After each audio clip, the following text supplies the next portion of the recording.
Hello everyone, I'm Melanie with Painting Crafty, and today's draw along I'm going to show you how to create this sweet little country goose. He's out for a little stroll, who knows where he's going to. I'm going to show you the drawing steps. I'm going to break it down into some simple shapes so it makes it easier to draw, and then I'm going to show you the watercolor. For those who would like to maybe have a tracer for this, you could go over to my Ko-fi page, and that's where I have a sketchbook subscription where I carry all the tracers for the drawings that I do on YouTube.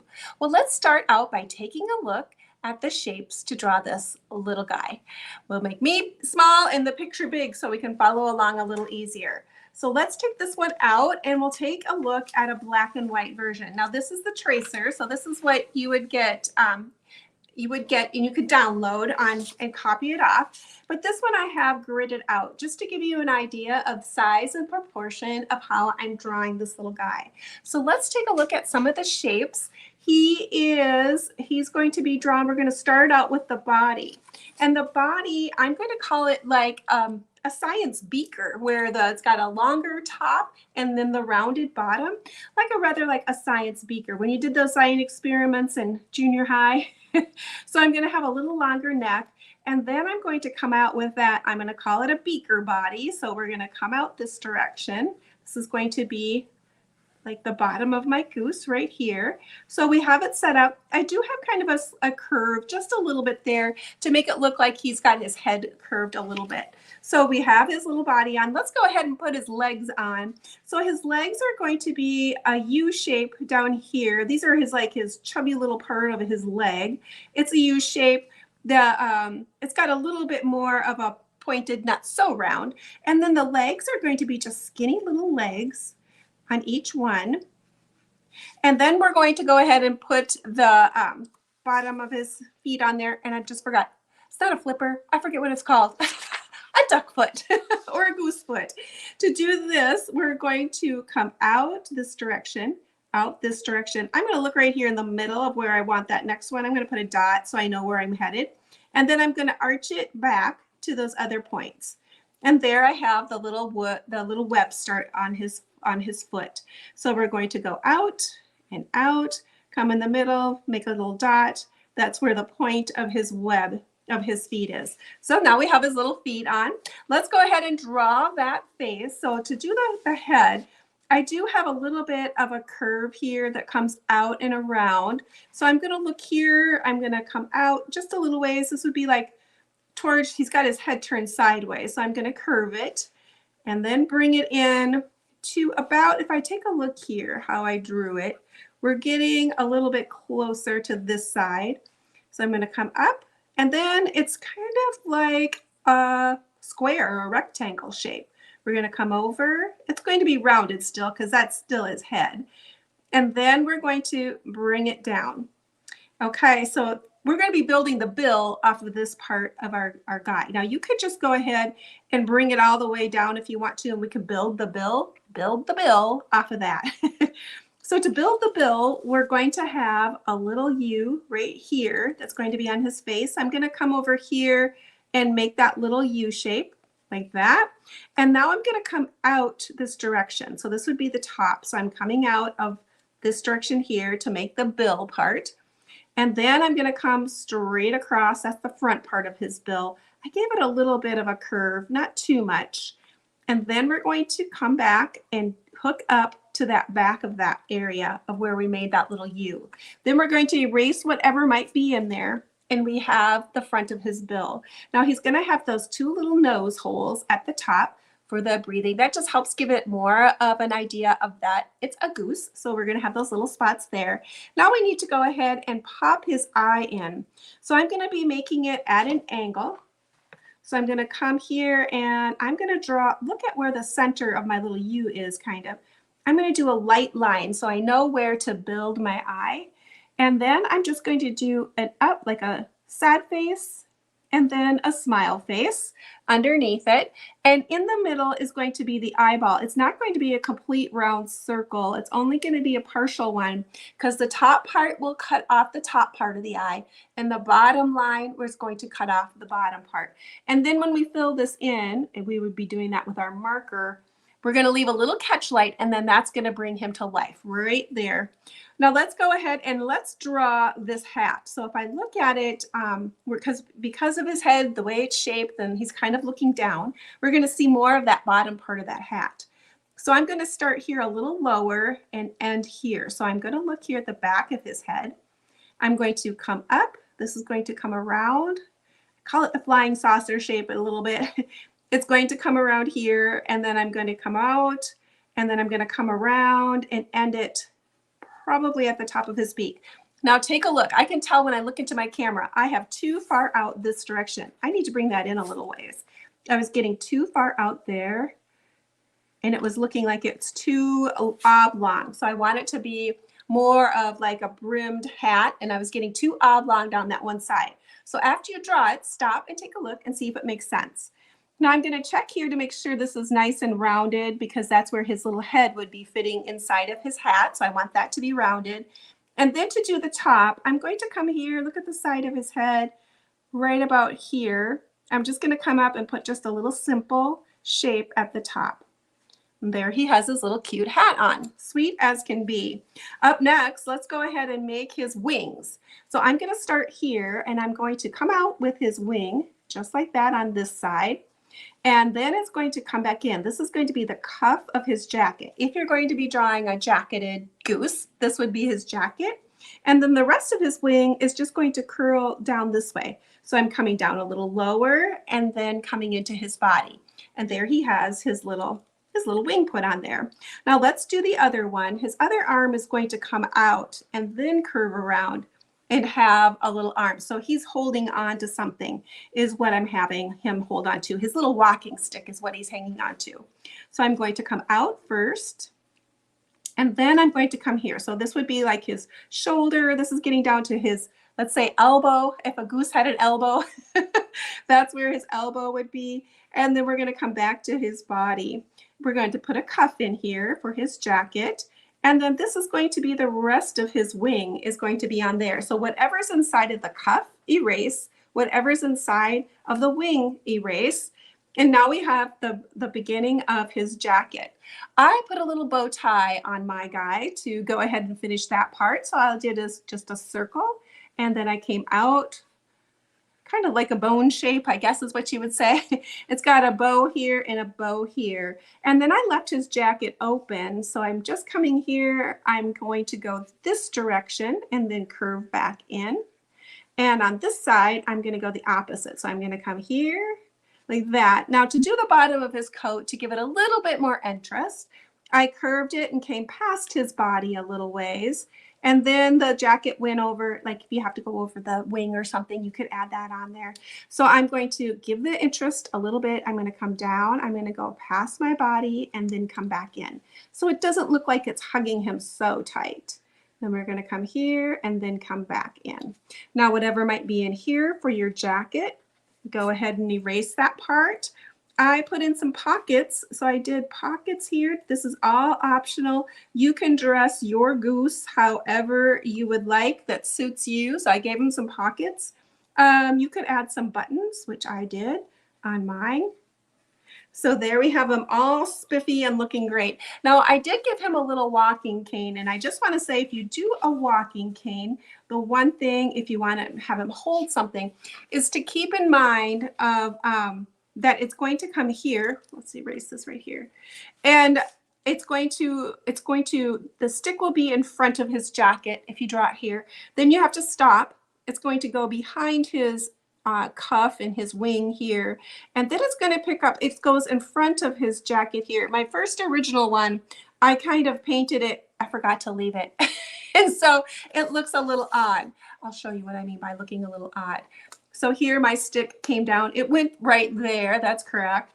But then I forgot to add it in front. So this one looks like it's sticking behind his jacket. So that's not quite right. So if you're going to do something like this, just make sure, double check to make sure it's following the right pattern. Would you see it? It would be in front of him or beside him. So that's just something to keep in mind when you're drawing your little goose. Now I did pop in a little background, and I did a little scene for it, a little country scene. If you wanted to create something like that, you just want to go by kind of like the rule of thirds basically, is you're going to have your front, your hills up here, or you can have your hills down here. You usually don't have them going straight through your picture for your hills and your sky. So I just created some hills. So I'm going to have a couple different shades of green. And then to give it a little bit more perspective is to remember your trees. The height of your trees is going to give it the idea of how far back it is, as well as your colors. So I have that drawn on there. And again, if you'd like to go ahead and get the tracers, if you would like a little help drawing, that's where you can go over and find the sketchbook subscription to be able to find the tracers. I like also having a reference when I draw, so I do include the finished picture of one I did. So you'll have that in part of the sketchbook area. Also too, at this time, I wanted to say that if you haven't subscribed to my channel, and if you find this interesting or helpful with your drawing and your painting, if you wouldn't mind subscribing, and you can also hit the bell. If you do that, then you'll get notifications of when I put up a new video. So it's super helpful to be able to do that. Now let's go ahead and work on the little bit of the painting. I want to show you how to do a simple watercolor. Now, once you have it drawn, you can go ahead and do whatever you would like to do. Let's see if I can't switch out of this. There we go. You can use whatever medium that you want. So if you're acrylic painting, or if you like using markers or colored pencils, go ahead and use whatever you feel comfortable using. I'm going to show you a watercolor technique of how to create this. I'm going to be working on a sky tonight, so I'm going to have a little bath tissue to help create some clouds. So what I'm going to do first is I'm going to start with my sky so I can show you how I did that. So I'm going to have a little bath tissue, and I'm using Canson watercolor paper tonight. 140 pound it's a student grade watercolor paper, so it's reasonably priced, and you can find it online easy. I'm going to go ahead and erase just a little bit of my lines. I'm going to pick up some of the graphite from my pencil. This is a gum eraser. It works great for picking up your pencil lines. Usually I have to draw a little heavier so you can see what I'm doing, but then I can erase it slightly before I start so I don't have such heavy lines. Now I am going to be adding a little bit of pen and ink, so I'm going to be adding line work on there too. So I'm going to be using my Princeton Round number 10 brush. I'm going to get it wet with just plain water. And I'm going to start with my sky, and I'm going to paint my sky with just water. Now I did have my trees sketched in there lightly. And if I go with some of my blue into my trees, I'm fine with that. That color will cover up just fine. I will kind of go around his hat though. I don't want it to have too much of that blue in his hat because I'm planning on making that kind of a golden color. So I don't want to have that interfering with my color choice for his hat. I'm going to go around his neck so I don't get too much of it in my goose. Now my paper is wet, and maybe I can hold this up. You can see it. You can see it's wet, but I don't have a ton of puddles. I don't have puddles on there. It's just wet. By doing this, that's going to help me create a better blend look. I'm going to start with this color called Sky Blue. That seemed appropriate, Sky Blue.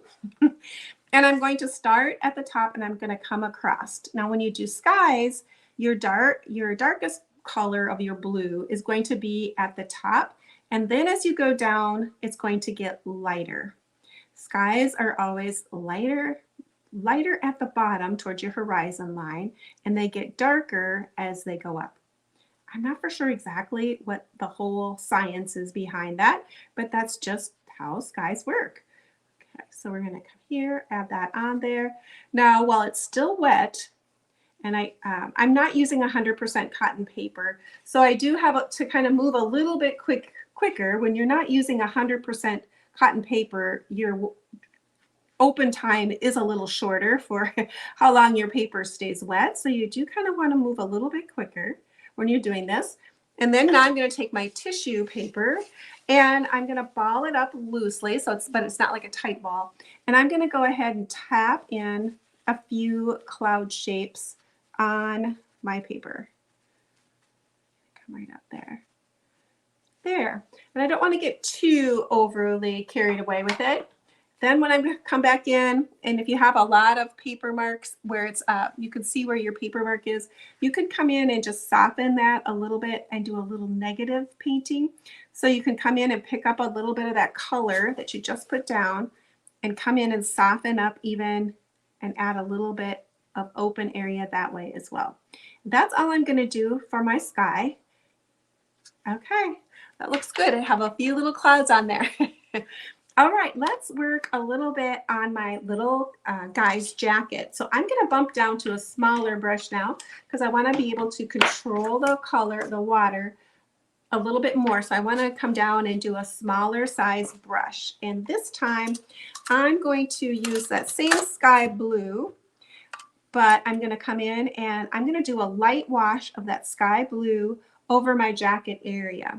Now I usually keep a paper towel in my hand so I can tap it on there so I can have a little bit more control of my water, test it to make sure I don't have too much. And I'm going to come in here and I want to go around my buttons if I can, go right around them. And just tapping this in. With watercolor, you always start light and then work your way darker. So this is going to be my lightest, brightest highlights. If you leave a little bit of open area for your whites, that's okay too. If you have some of the substrate, the white of your paper showing through as a highlight, you can do that. That's kind of an unusual thing about watercolor. It's okay to have some of your base color showing. Now I'm going to be doing this a lot darker for my blue, so I'm going to use this light blue as a lot of my highlight color. Okay, so I have that on. I'm going to let that dry. Let's put a little bit on his pockets too. Okay, I'm going to let that dry. I don't want to work too close to any other areas that are wet. I want to give that a chance to dry because watercolor will travel wherever the paper is wet. So I want to give my areas a little bit of time to dry so I don't get my colors mixing into each other. So I'm going to come down and I'm going to work a little bit on his feet down below. I'm going to start with kind of a brightish orange in that area and then layer on some darker oranges. So I'm going to tap this in first as my brightest color. And this was dry paper that I'm working on and then putting my watercolor on. So it's not going to mix the same way as I did when I did my sky. It's going to mix slightly different. And then I'm also going to take a little bit of darker orange and I'm going to tap that on while my color is still wet and have those two colors mix and play and create their own little blending all by themselves. I don't have to do a lot of work on that myself because it will sit and do that work for me. All right, we have that done. I'm going to use that same yellowish color, you know what, on his bill. So I'm going to come in, I think this is fairly dry because this isn't 100% cotton paper. It does dry a lot faster than if it was 100% cotton. I'm going to tap in that darker orange now on the outside and let that sit and do its little magic of it. Now I did get a little bit of blue inside of my hat. I'm going to come in, I'm going to rinse my brush off, give it a squeeze a little bit so it's damp, and then I'm going to, it's kind of like tickling that edge. I'm lifting the color a little bit is what I'm doing. So I'm cleaning that blue out of that area so it won't be so prominent when I do his hat. Okay, that looks good. Now let's put a little bit of goldenish color. I'm going to do a yellow ochre on there. I'm going to kind of go with a more neutrally hat in the end. So I'm just going to copy around his little body. Try not to get too much inside of my goose because in the end I want him to have more of a grayish color, white color with some shadows. Okay, let's leave that there. Now I did get a little bit over on my goose. I'm going to go ahead and squeeze my brush again, clean it out, and then try to pick a little bit of that up in that area so it doesn't get too much in there. Try to keep my lines a little bit cleaner if I can. So I have a little bit of a green here mixed up. It's kind of a coolish green. And I'm going to just start with this hill here. Now you can always darken it as you come along, but I'm going to try to start a little lighter and then work my way dark. The colors in the background are going to be a lighter color. That's going to help create distance too is by having your lighter colors in the background, and then as they move forward, they're going to get more dark. I'm going to leave some white areas open inside of those bushes to give it more of an open, airy feel. Now I'm going to go ahead and speed this video up.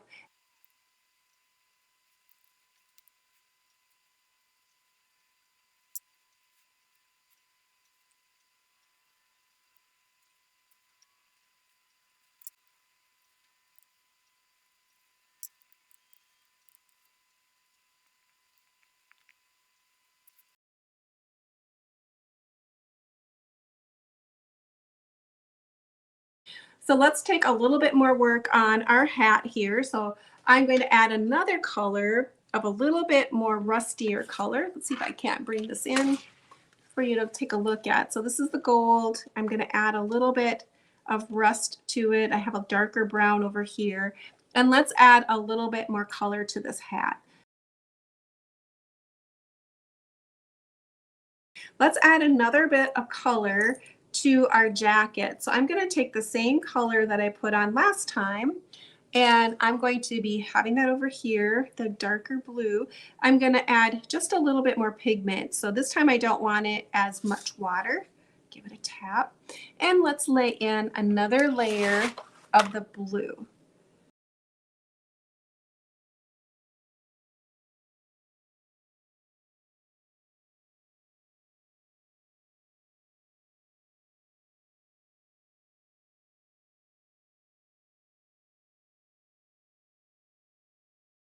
Let's work a little bit on that bow tie. I'm going to pick up similar colors to what I did his hat in, and I'm going to use those as my base colors.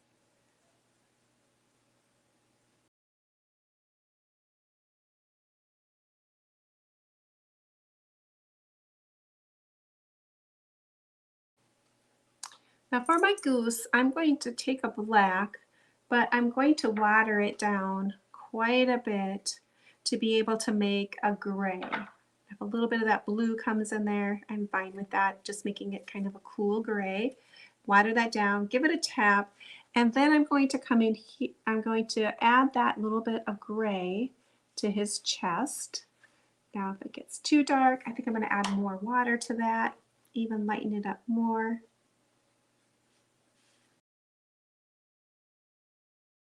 Now I'm going to also pick up and make my own warmer gray. So this is my gray, and I'm going to pick up a red brown, and I'm going to add a little bit of that red brown into that and warm that gray up. But I still want it to be very light and watered down because I'm going to be adding that into my body of my goose as well.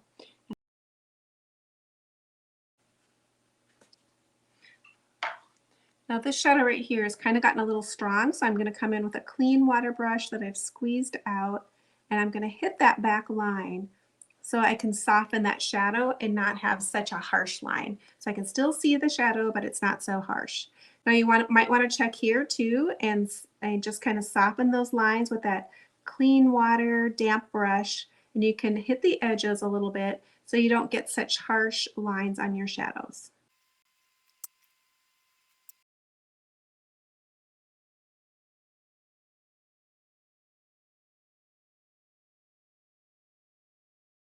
I'm going to come in with a smaller brush, even like a smaller one to do these little grasses. I don't have as much water on my in my paint that I'm going to be using, and I'm just going to add the detail to my grass.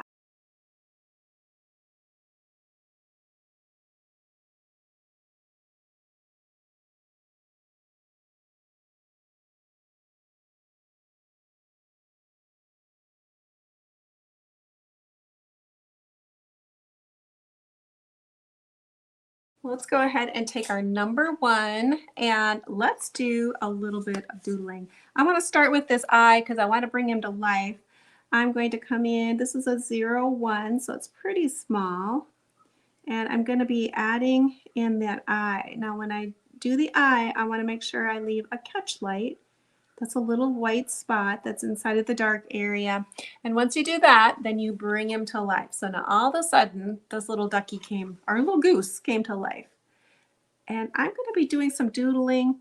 I'm not necessarily going to follow exactly what I drew originally, and I'm going to allow some of my areas to be more open and not exact, just to give it more of that sketch, hand sketch quality.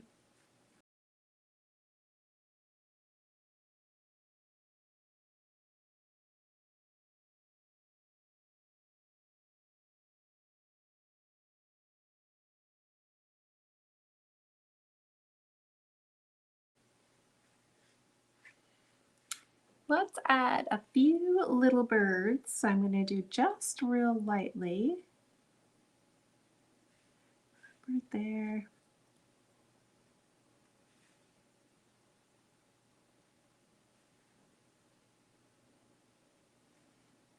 There, add a few little birds. Now I didn't do the buttons originally with watercolor, so what I thought I would do is do some gold buttons with my gold metallic marker. I'm gonna pop those in there. He looks like he should have some gold buttons on his jacket. So let's add those in right with my marker.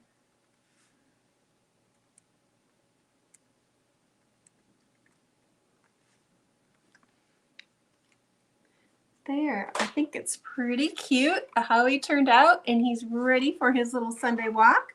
Now these always turn out slightly different. They never look quite the same, but take your time, add your layers. That's what watercolor is all about, and kind of a little mixed media fun as well. Subscribe to my channel. I have to get the words right. I'd love to have new subscribers, and thank you, special thank you for all of you who return and watch. I so appreciate it. It's so great to see your comments and your likes, your thumbs up. I so appreciate all of that you do for me. And so that is it for now, and hopefully you'll come back and see me again.